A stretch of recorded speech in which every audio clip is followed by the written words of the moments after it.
Saya Zakwan Osman daripada Giat Mara Kampar. Saya mewakili Giat Mara Malaysia dengan saya punya produk lah. Saya punya van Pasar Malam Daihatsu Hijet S70. Van saya ni kita dapat daripada dalam kebun, di mana saya jumpa benda ni dah macam kereta Flintstone, yang mana kalau pijak lantai dia, kakinya boleh tembus ke bawah. Kereta ni dah menunggu masa untuk dipotong lah. Dan saya minta jasa baik owner untuk lepaskan pada saya atas tujuan untuk dijadikan latihan dan berjaya diselamatkan lah. Giat Mara saya khususnya ada dua khusus. Khusus automotif untuk buat enjin dan khusus kimpalan. Di mana kimpalan ni budak biasanya buat grill, buat awning. Tapi saya ubah sikit, saya minta dia buat body kereta. Dan budak yang buat ni kebanyakannya adalah budak yang tidak habis sekolah. Di mana memang hasrat saya pada tahun ini, kita cuba bantu. Bukan sebab apa, sebab anak bangsa kita, kebanyakannya Giat Mara ni memang semuanya Melayu. Kalau kita tidak bantu, siapa lagi nak bantu? Jadi walaupun tidak sempurna hasilnya, tapi dibuat oleh budak 16 tahun, 17 tahun. Dan masuk ada spek ada satu kejayaan bagi saya lah. Yang pertama, bodywork kita full buat pada semula, di mana lantai dia kalau ikutkan semua dah berlubang. Dan semua body part yang ada kat sini, ini daripada Indonesia. Ini pun daripada Indonesia. Rim ini saya ambil daripada luar. Yang atas ini special.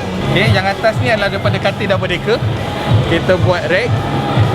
Dan yang kalau kita tengok di sini, lantai ni kita dah buat semua. Kita dah welding balik.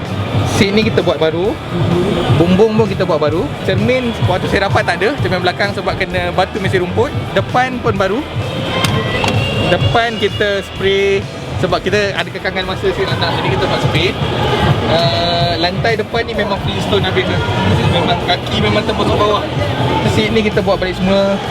Dan boleh kata 80% memang totally new lah. Engine memang kita buat balik. Sebab engine yang ada kat sini memang original engine. Kita tak ada tukar part semua, cuma kita restore ke keadaan asal.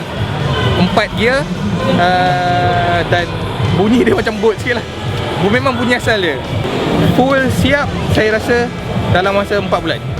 Dan dibuat oleh pelatih saya seramai-ramainya. Orang ni buat ini, pasang ini. Tapi yang betul-betul touch up pada enjin 4 orang. Yang buat seat 3 orang. Dan keseluruhannya lah. Kos buat saya rasa dalam lebih kurang dalam 7-8 ribu. Dan yang bagusnya, saya ada orang offer saya tadi. Ada someone tanya saya nak tak saya lepaskan dengan harga 22,000. Tapi saya buat atas dasar saya dengan pelatih saya. Saya tak nak jual. Dan antara kelebihan saya buat datang sini adalah saya ada jumpa 3 orang yang menawarkan peluang untuk pelatih saya buat latihan amali di bengkel-bengkel diorang. Dan itu sebenarnya tujuan utama kita datang sini, membawa nama Giat Mara lah. Sebanyak-banyaknya saya nak ucapkan terima kasih kepada Giat Mara Malaysia lah, kerana support saya datang sini dengan bantuan-bantuan apa yang ada, kewangan, dari segi saya menggunakan fasiliti cikgu, pelatih saya. Dan bagi saya itulah yang patut saya banggakan dengan nama Giat Mara saya.